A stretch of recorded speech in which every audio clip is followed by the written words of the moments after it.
Hello students, welcome back.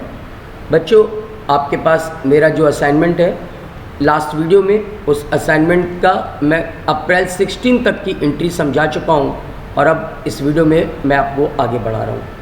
अपना अगला transaction है 18 अप्रैल। पढ़ें क्या बोल रहा है ये। Goods purchase from Sohan on credit ₹5000। आप सोहन से गुड्स परचेज कर रहे हो क्रेडिट बेसिस पे, कैश पर नहीं। इसे कैश पर इसका इफेक्ट तो आएगा नहीं। इसका इफेक्ट कहाँ आएगा। आप वे सर हम सोहन से गुड्स परचेज कर रहे हैं तो एक अकाउंट ओपन होगा सोहन के नाम पे, और दूसरा आप गुड्स परचेज कर रहे हो तो गुड्स, लेकिन गुड्स तो लिखते नहीं। अगर सेल किया गुड्स तो सेल्स और ख़रीदा तो परचेज लिखते हैं। तो यहाँ पर आप गुड्स परचेज कर रहे हो तो इसका इफेक्ट आ जाएगा परचेज अकाउंट पे। तो इस तरह से आपके दो अकाउंट पर इसके इम्पैक्ट पड़ेंगे, एक परचेज अकाउंट पे और दूसरा सोहन अकाउंट पे। अब कैटेगराइज करें तो परचेज आपका होता है नॉमिनल अकाउंट और सोहन हो जाएगा पर्सनल अकाउंट। अब रूल याद करें, नॉमिनल अकाउंट का rules, expenses and losses debit, income and profit credit. तो परचेज एक तरह का एक्सपेंसेस है, आप इसे कर दोगे डेबिट। और सोहन पर्सनल अकाउंट का रूल्स याद करिए, debit the receiver, credit the giver. Debit the receiver, credit the giver. तो हम लोग सोहन से गुड्स परचेज कर रहे हैं, तो सोहन कौन होगा, गिवर के रिसीवर। आप सर हम सोहन से गुड्स परचेज कर रहे हैं तो जाहिर सी बात है सोहन कौन होगा, गिवर। और गिवर को आप करोगे क्रेडिट, और क्रेडिट को आप इंडिकेट करते हो 2 से। अकाउंट के पहले 2 लिख दीजिए, ठीक है। तो इस तरह से सोहन को मैंने कर दिया क्रेडिट और परचेज कर दिया डेबिट। अब आप इसको फेयर में लिख लें। क्या लिखेंगे, पहले डेबिट लिखते हैं फिर क्रेडिट लिखते हैं। इस पॉइंट ऑफ व्यू से आप बोलोगे purchase account debit to Sohan account, date 18 April, amount 5000। Purchase account debit to Sohan account. ये रहा आपका फेयर प्रेजेंटेशन 18 अप्रैल। आपने बोला purchase account debit to Sohan account, date 18 April, amount 5000। Debit का अमाउंट डेबिट के कॉलम में और क्रेडिट का अमाउंट क्रेडिट के कॉलम में। Narration, being goods purchase from Sohan on credit, being goods purchase from Sohan on credit. ये हो गया आपका 18 अप्रैल, सही है ना। चले बेटा, 18 अप्रैल के बाद अगला ट्रांजेक्शन 19 अप्रैल। पढ़िए ट्रांजेक्शन बोल क्या रहा है। Goods purchase from Ajay on cash ₹7500। आप अजय से गुड्स परचेज कर रहे हो, लेकिन इस बार आप ये परचेजिंग कैश में कर रहे हो। अब यहाँ पर गौर करिए बेटा, अगर आप किसी पार्टी के साथ कोई गुड्स परचेज कर रहे हो या सेल कर रहे हो तो आप पार्टी का नाम लिख रहे हैं। लेकिन आज मैं आपको एक बात बताता हूँ, अगर आप पार्टी के साथ गुड्स परचेज और सेल कर रहे हो लेकिन कैश बेसिस पे, तो फिर पार्टी का नाम नहीं आएगा। आई रिपीट, अगर आप पार्टी के साथ गुड्स परचेज या सेल कर रहे हो लेकिन कैश बेसिस पे, तो फिर पार्टी का नाम नहीं आएगा, फिर आप उसकी जगह पर कैश लिखोगे। आप कंफ्यूज हो तो मैं आपको एक लॉजिक बताता हूँ, आप मेरा लॉजिक समझ लो। सपोज करो बेटा, मैं एक रिटेलर और आप एज अ कस्टमर मेरे पास आए। मैं एक बिजनेसमैन रिटेल शॉप चला रहा हूँ, आप मेरे पास आए, आपने कहा रोहित सर हमें आपसे कुछ माल चाहिए, लेकिन हम आपसे पैसे, ये माल उधारी ले रहे हैं, हम आपको पैसे 1 महीने 15 दिन बाद देंगे। अगर आप ऐसा बोलते हो तो नो डाउट मैं आपको माल बेच सकता हूँ, लेकिन उस सूरत में मैं आपसे कहूँगा अपना नाम बताओ, अपना एड्रेस बताओ, और आपका नाम एड्रेस वगैरह सब कुछ मैं अपने पास लिखूँगा, क्योंकि कल को अगर आप पेमेंट ना करें तो मैं आपके घर पर आके पैसे वसूल लूँगा, ठीक है। अगर आप क्रेडिट पे परचेज करें या क्रेडिट पे सेल करें तो आपको पार्टी की डिटेल लिखनी पड़ती है अपने बुक्स ऑफ अकाउंट में, आप पार्टी का नाम लिखोगे। लेकिन सपोज करो मेरी एक रिटेल शॉप है और आप मेरे पास आए, आपने कहा रोहित सर ये पेन कितने की, मैंने कहा 10 रुपीज़ की। आपने मेरे को 10 रुपीज़ का पेमेंट कर दिया, मैंने आपको पेन दे दी, आपको प्रोडक्ट मिल गया, मुझे पेमेंट मिल गई। अब क्या मैं आपसे नाम पूछूंगा, और अगर मैंने आपसे पूछा भैया अपना नाम बताओ, अपना एड्रेस बताओ, तो आप क्या जवाब दोगे कि सर आपको इससे क्या मतलब, हम आपको अपना एड्रेस क्यों बताएं, आपको अपना पेमेंट मिल गया, अब मैं कौन हूँ, कहाँ रहता हूँ, इन सब से आपको क्या मतलब। प्रैक्टिकली सोच के देखिए, जब आप नॉर्मली मार्केट में जाते हो कोई प्रोडक्ट खरीदने और आपने शॉपकीपर को पेमेंट पूरी कर दी है, तो शॉपकीपर क्या आपसे कभी आपका नाम या एड्रेस पूछता है?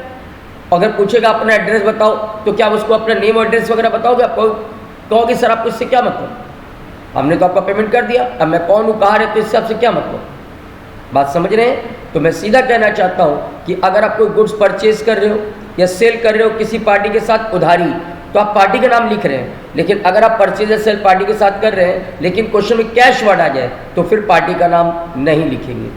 फॉर एग्जाम्पल 19 अप्रैल अगर लिखा होता है यहाँ पर गुड्स परचेज फ्रॉम अजय, केवल इतना sentence, goods purchase from Ajay, तो मैं आपसे कहता कौन कौन से अकाउंट में इफेक्ट पड़ेगा, आप कहते अजय में और परचेज में। लेकिन अगर आपने आगे बोल दिया goods purchase from Ajay on cash, तो फिर अजय का नाम नहीं आएगा।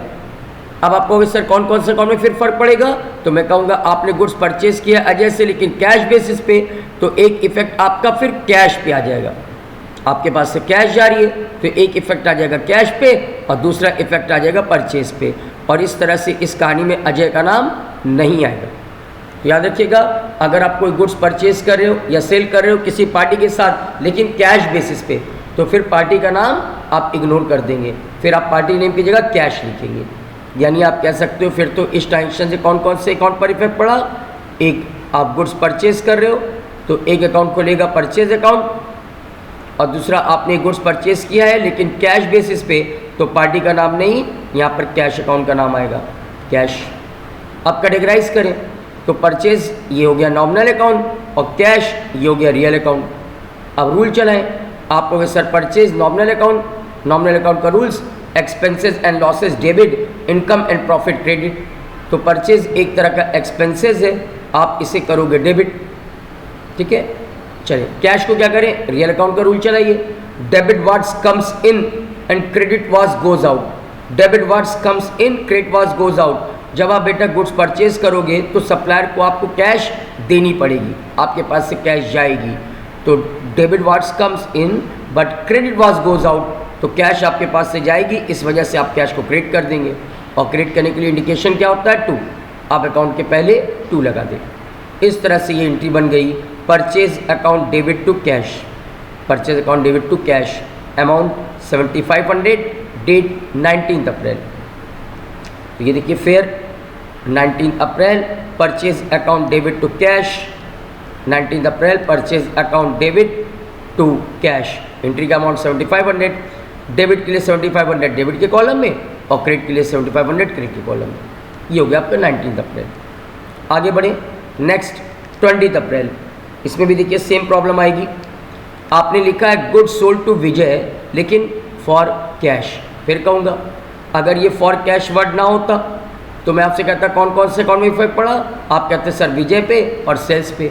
लेकिन जब आपने बोला good sold to Vijay for cash, आपने माल बेचा है विजय को लेकिन कैश पर, तो अभी मैं आपको समझा रहा था ना कि अगर आप कोई परचेज या सेल करते हो किसी पार्टी के साथ लेकिन कैश बेसिस पे, तो फिर पार्टी का नाम नहीं आएगा, फिर उसकी जगह पर आप क्या वर्ड यूज़ करोगे, कैश।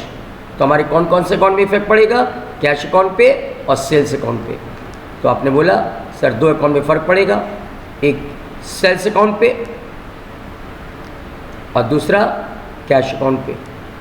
चलें कैटेगराइज करें, सेल्स ये हो गया नॉमिनल अकाउंट, कैश ये हो गया रियल अकाउंट।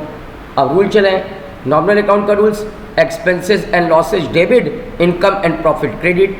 तो सेल्स एक तरह की इनकम है, आप इसे कर दोगे क्रेडिट। कैश रियल अकाउंट है, रियल अकाउंट का रूल चलाइए, debit what's comes in, credit what's goes out. जब आप गुड्स सोल्ड करोगे वो भी कैश में, तो आपके पास कैश आएगी, डेबिट व्हाट्स कम्स इन, इस रूल्स की वजह से हम कैश को डेबिट कर देंगे। तो इस तरह से ये हो गया सेल्स क्रेडिट और कैश डेबिट। अब आप इसको फेयर में लिखें, जब आप फेयर में लिखेंगे तो पहले डेबिट वाले को लिखते हैं, इस वजह से पहले आप बोलिए cash account debit, cash account debit, फिर बोलिए to sales account, cash account debit to sales account. Date 20 April, amount 5000, cash account debit to sales account. ये देखिए फेयर 20 अप्रैल मैंने लिखा cash account debit to sales account, entry का amount 5000, entry का amount 5000, debit के लिए 5000 debit के column में और क्रेडिट के लिए 5000 क्रेडिट के कॉलम में। Narration being good sold for cash, being good sold for cash. चलिए 20 अप्रैल के बाद अगला ट्रांजेक्शन पढ़िए 22 अप्रैल, इसे जरा ध्यान से देखिएगा। An order given to Suresh for purchasing goods ₹50,000। बच्चा, एक सप्लायर है सुरेश, हम उससे 50,000 रुपीज़ का गुड्स परचेज करना चाहते हैं और इस वजह से मैंने उसको आज ऑर्डर दिया है, परचेज ऑर्डर, कि भैया फला फला माल हमें भेज दो। कुल हमने उसको 50,000 रुपये का ऑर्डर दिया है। लेकिन ध्यान से देखिए, सिर्फ ऑर्डर दिया, आई रिपीट, सिर्फ ऑर्डर दिया, मैंने अभी कोई माल रिसीव नहीं किया, मैंने सिर्फ ऑर्डर दिया, मैंने उसको कोई एडवांस तक पे नहीं किया। याद रखिए, कोई भी ट्रांजेक्शन बुक्स ऑफ अकाउंट में आप तभी रिकॉर्ड करते हो जब उस ट्रांजेक्शन का कोई भी इम्पैक्ट आपके ऊपर पड़े, आपके पास या तो कुछ आए या आपके पास से कुछ जाए। अब देखिए, 22 अप्रैल को हमने केवल ऑर्डर दिया है, ना हमारे पास कुछ आया ना हमारे पास से कुछ गया। हम 22 अप्रैल की एंट्री पास नहीं करेंगे, हम डेट डालेंगे 22 अप्रैल और लिख देंगे नो एंट्री। अगर हमने 22 अप्रैल को कुछ एडवांस दे दिया होता तो शायद एडवांस अमाउंट के लिए मैं एंट्री पास करा देता, शायद क्या मैं कर्व पास करा देता। अगर मैंने कुछ एडवांस दिया होता तो मैं एडवांस अमाउंट के लिए कहता चलो एंट्री पास कर दो, लेकिन आपने तो एडवांस तक नहीं दिया। इनफैक्ट 22 अप्रैल को मैं फिर कहूँगा, ना हमारे पास कुछ आया ना हमारे पास से कुछ गया, इससे 22 अप्रैल की कोई भी एंट्री पास नहीं होगी। हम अपने बिजनेस में किसी भी ट्रांजेक्शन को तभी रिकॉर्ड करते हैं जब उस ट्रांजेक्शन का कोई भी इम्पैक्ट हमारे ऊपर पड़े, या हमारे पास से कुछ आए या हमारे पास से कुछ जाए। अगर कभी आपको इस तरह से चीज़ें दिख रही हैं जहाँ पर आपको लग रहा है कि ये ट्रांजेक्शन नहीं, ये तो सर इन्फॉर्मेशन है, ना तो हमें इस डेट, आज की डेट पर 22 अप्रैल को ना कुछ मिला ना हमारे पास से कुछ गया, तो जब ना कुछ आया ना कुछ गया ना कुछ इम्पैक्ट हुआ, तो फिर हम किस चीज़ की एंट्री करें और क्यों करें? हम इसकी एंट्री नहीं करेंगे, हम लिख देंगे नो एंट्री। इसी तरह 23 अप्रैल में भी देखिए, an order receive from Shyam for selling goods ₹60,000। इस बार हमारा कस्टमर हमको ऑर्डर दे रहा है, एक कस्टमर है श्याम, वो मेरे को 60,000 रुपये का ऑर्डर दे रहा है, रोहित सर हमको 60,000 रुपये का माल बेचो, फला फला चीज़ें हमको 60,000 रुपये का माल उसने मेरे को ऑर्डर दिया कि सर हम आपसे खरीदना चाहते हैं, आप हमको ये माल बेच दीजिए। तो मैंने उसका सेल ऑर्डर अपने पास नोट कर लिया होगा, लेकिन चूंकि हमारे को केवल अभी ऑर्डर मिला है, हमारे पास ना कुछ आया ना हमारे पास से कुछ गया, इससे सॉरी मैं इसकी भी कोई एंट्री पास नहीं करूँगा। अगर श्याम हमें कुछ एडवांस अमाउंट दे देता तो जो अमाउंट एडवांस में मिलता हम उस अमाउंट के लिए एंट्री पास करा देते, उस एडवांस अमाउंट के लिए तो एंट्री पास करा ही देते, लेकिन हमें तो कुछ आपने एडवांस तक नहीं दिया। तो मैं फिर कहूँगा ना हमारे पास कुछ आया ना हमारे पास से कुछ गया, तो हम इसकी भी कोई एंट्री पास नहीं करेंगे। हम डेट जरूर डाल रहे हैं लेकिन लिख देंगे इस डेट पर नो एंट्री। तो 22 अप्रैल और 23 अप्रैल, इन दोनों मामलों में आप बोलोगे नो एंट्री। 22 अप्रैल और 23 अप्रैल, ना हमारे पास कुछ आया ना कुछ गया, इससे हम दोनों जगह पर बोल दे रहे हैं नो एंट्री, नो एंट्री, कोई एंट्री नहीं। राइट, चलिए अब आगे बढ़ते हैं। नेक्स्ट 24 अप्रैल। मैं आगे बढ़ूँ उसके पहले आपको बच्चा बताना चाहूँगा, अगर क्वेश्चन में कहे गुड्स परचेज किया या गुड्स सेल किया, तब आप परचेज या सेल्स वर्ड लिखें, परचेज किया तो परचेज वर्ड, सेल किया तो सेल वर्ड लिखें। लेकिन अगर आपको चीज़ों का नाम दे दे कि हमने फर्नीचर परचेज किया या फर्नीचर बेचा, तो याद रखिए फिर ये चीज़ हमारे लिए एसेट्स होती है, ये हमारे लिए, हम इसका ट्रेड नहीं कर रहे हैं। अगर हम इस चीज़ का ट्रेड कर रहे हैं तो हम उसको परचेज या सेल्स के नाम से इंडिकेट करते हैं। लेकिन अगर आपको चीज़ों का नाम दे दे कि आपने क्या खरीदा क्या बेचा, तो फिर आप उससे एसेट्स बोलोगे, और उस सूरत में आप परचेज या सेल्स वर्ड नहीं, उसका नाम लिखोगे। जैसे आपसे कहा गया फर्नीचर परचेज किया तो आप परचेज डेबिट नहीं बोलेंगे, फर्नीचर डेबिट।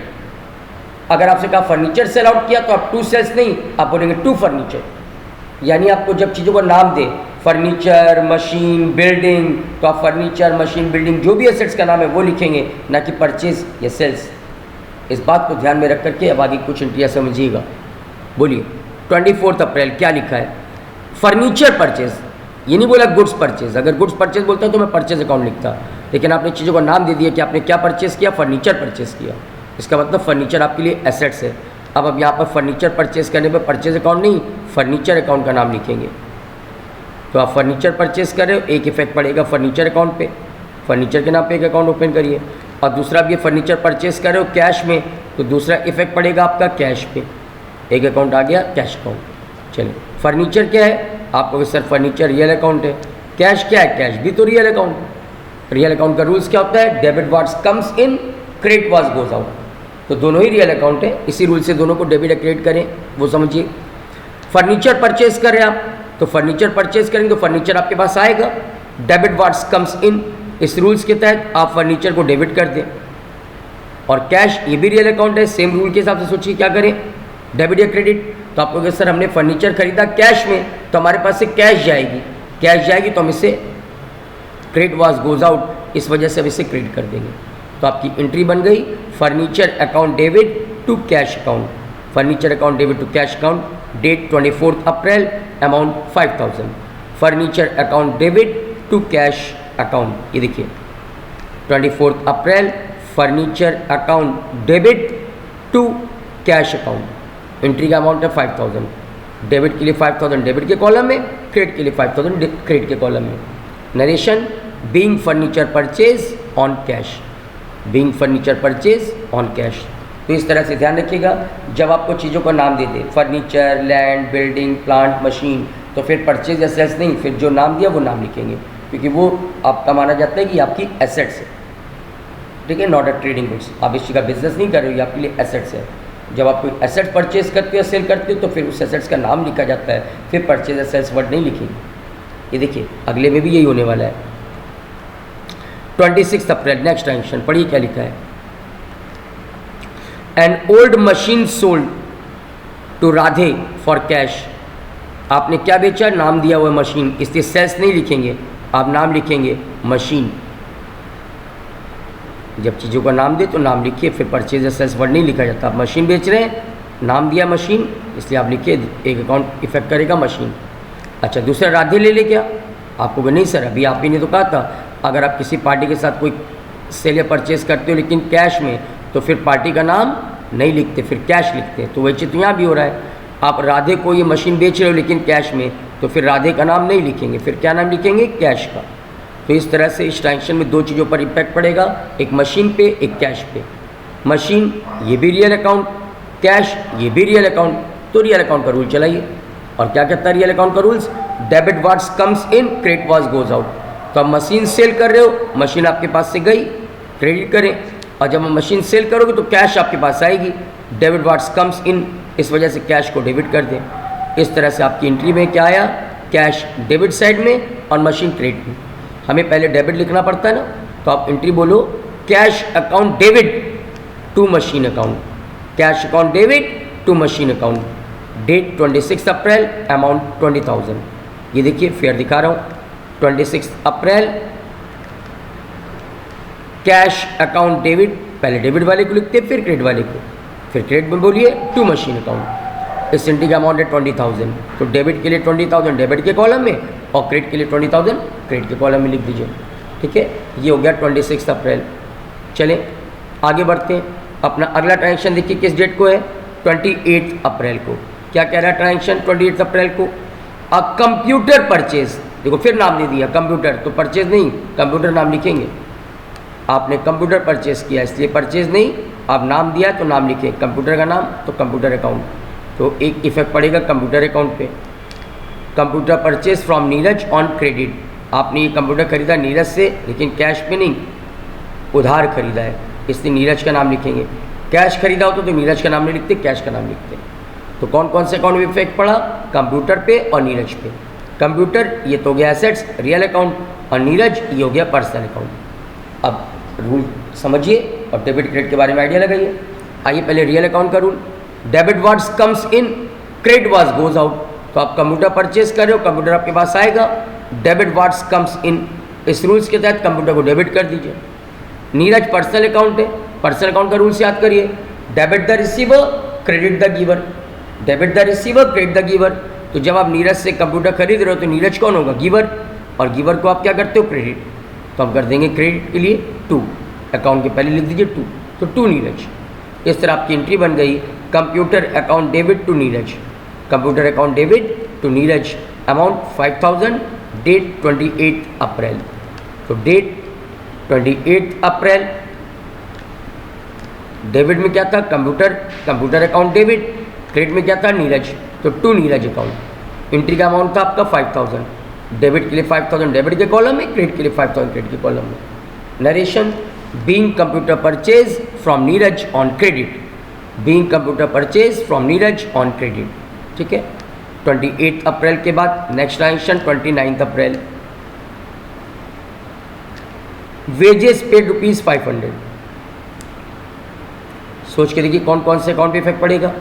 एक बिजनेसमैन अपने हर एक्सपेंसेस के लिए उस एक्सपेंसेस के नाम से अकाउंट खोलता है, ये बात आपको मैंने बताई थी। तो भैया वेजेस दिया तो एक अकाउंट खुल जाएगा वेजेस के नाम पे, और दूसरा जब आप वेजेस दोगे तो आपके पास से क्या जाएगा, आप वेजेस कैसे देंगे, कैश के फॉर्म में। तो आप लिखोगे, अगर क्वेश्चन साइलेंट है तो आप मानोगे कैश के फॉर्म में, अगर लिखा चेक से दिया तो फिर आपका होना बैंक अकाउंट। फिलहाल आप साइलेंट हो, आप मानोगे हमने वेजेस दिया कैश के फॉर्म में, तो दूसरा इफेक्ट पड़ेगा कैश अकाउंट पे। वेजेस क्या है, नॉमिनल अकाउंट, कैश क्या है, रियल अकाउंट।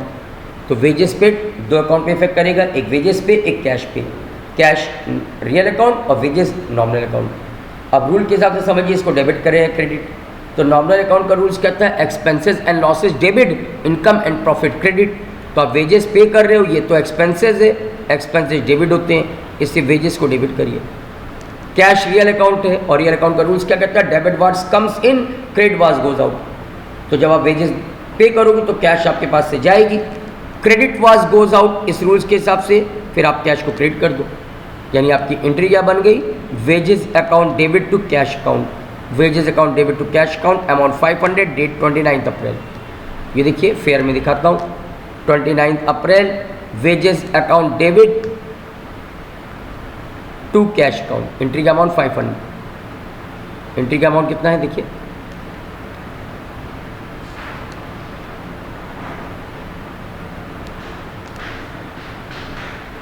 $500। जस्ट वेट, मैंने वहाँ 5000 लिख दिया है, करेक्शन कर देता हूँ। आपका वेजेस का अमाउंट है 500।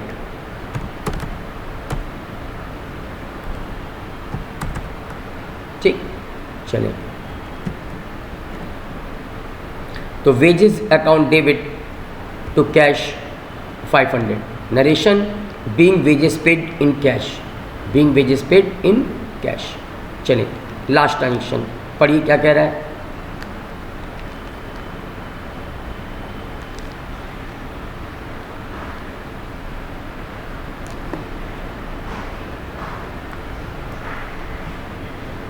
आपका लास्ट ट्रांजेक्शन 30 अप्रैल,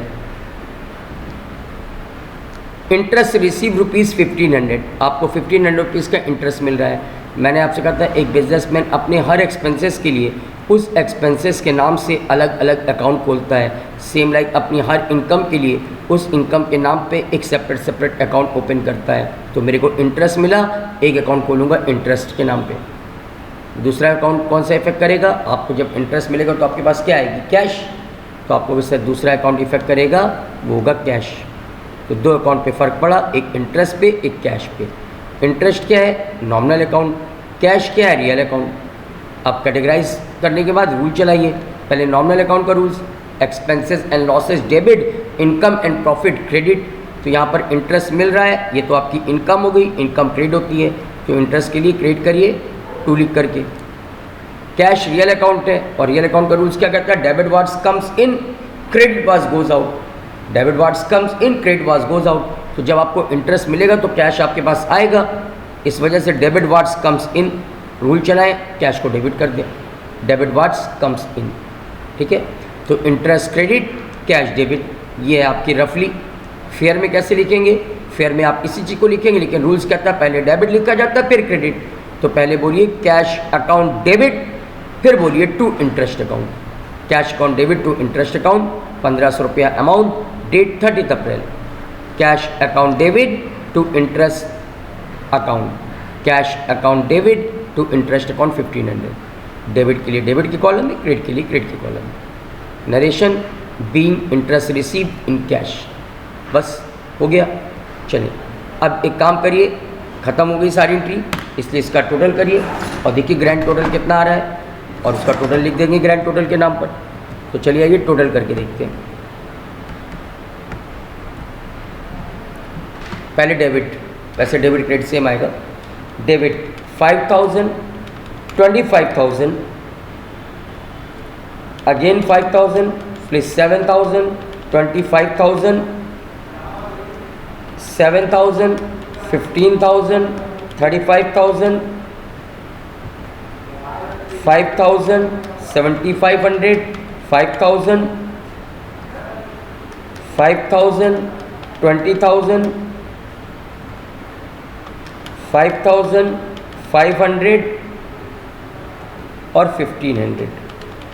आपकी एंट्री का टोटल आ रहा 1,73,500, 1,73,500। डेबिट में भी सेम अमाउंट, क्रेडिट में भी आएगा 1,73,500। इस तरह से आपकी ये तमाम एंट्रीज़ हो गई और इसका ग्रैंड टोटल मैंने कर दिया 1,73,500। ठीक है, तो ये था बच्चा आपका पहला असाइनमेंट, जिसमें कुछ बेसिक एंट्री थी, बहुत ज़्यादा कॉम्प्लिकेशंस नहीं थी। इससे चीज़ें आपको मैंने जो समझाई है, आई होप सो आपको समझ में आई होगी। बट अगर अभी भी किसी को भी किसी भी एंट्री में, ट्रांजेक्शन में कहीं भी कोई प्रॉब्लम हो तो फ्रैंकली आप मेरे को पूछो। आपके डाउट जहाँ भी होंगे मैं उन्हें और डिटेल्स में समझाने की कोशिश करूँगा। बट अभी के लिए इतना ही। Thank you and that's all.